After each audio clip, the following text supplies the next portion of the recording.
right, number 4, we're going to consider the function f of t is equal to t plus 7. We're going to use the real number a equals -7, and we can see the figure.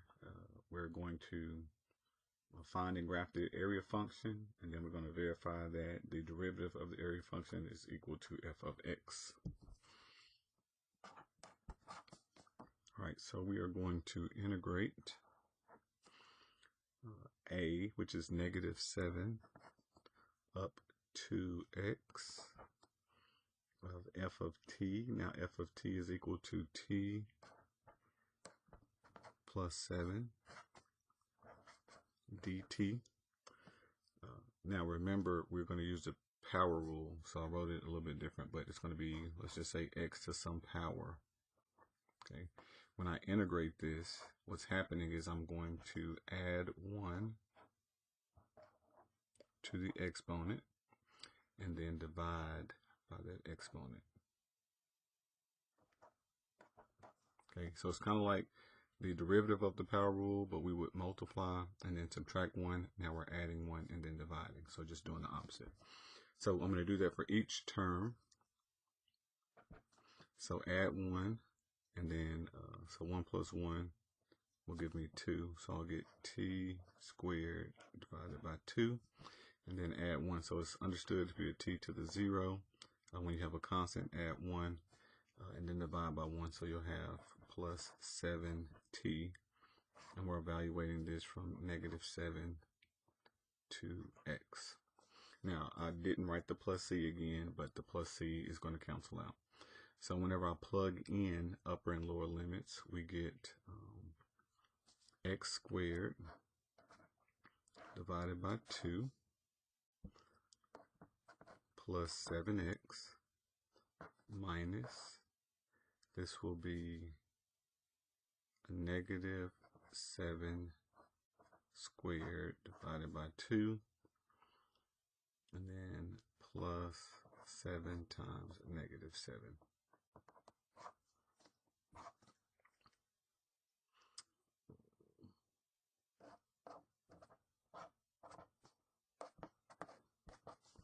And then over here we'll get 49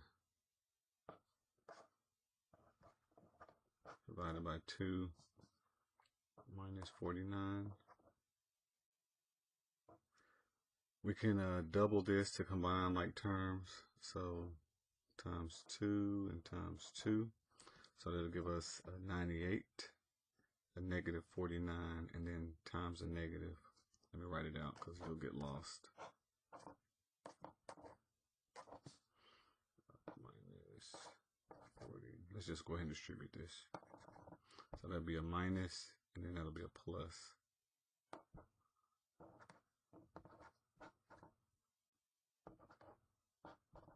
So -49 plus 98 will give me a positive 49.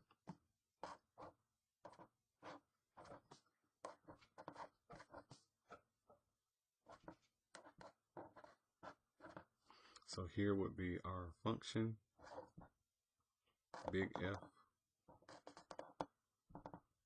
of x, or a of x, our area function.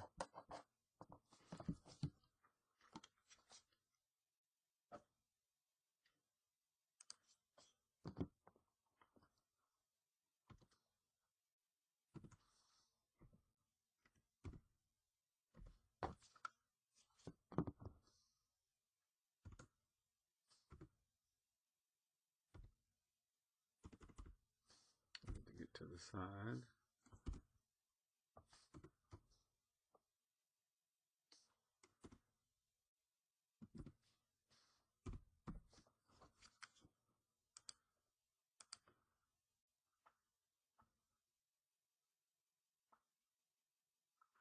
All right, so with the x squared function, this will give us a parabola. Positive is opening up.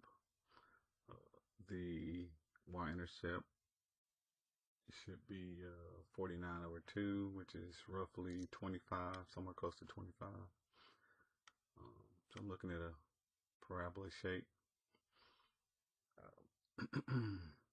Now you can't tell which one of these matches just by looking at this part.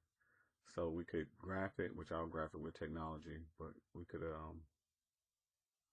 also plug in some points if we wanted to. But I'm going to graph it, and we're going to do from -7 to 7 and see which one closest looks like the shape of the graph.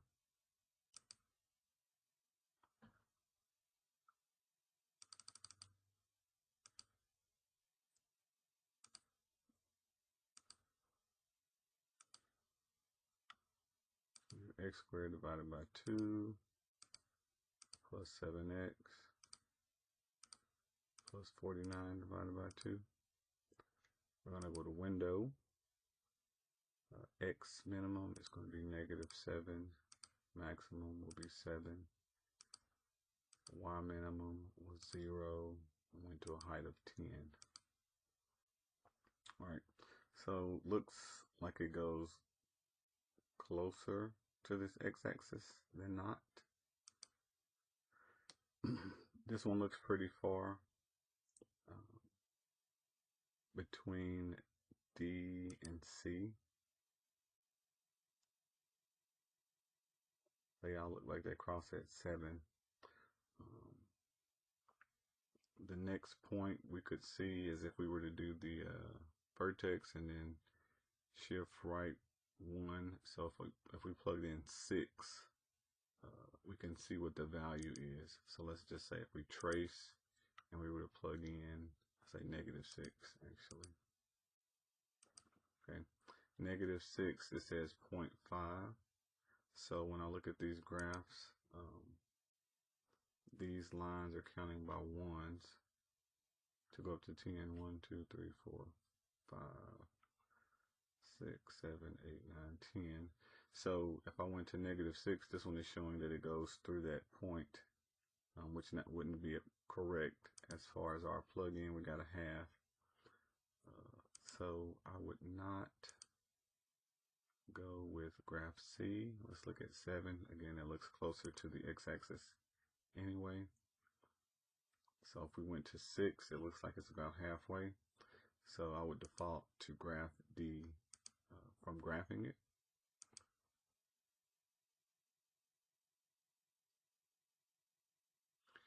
All right, and then we want to verify if we do the derivative.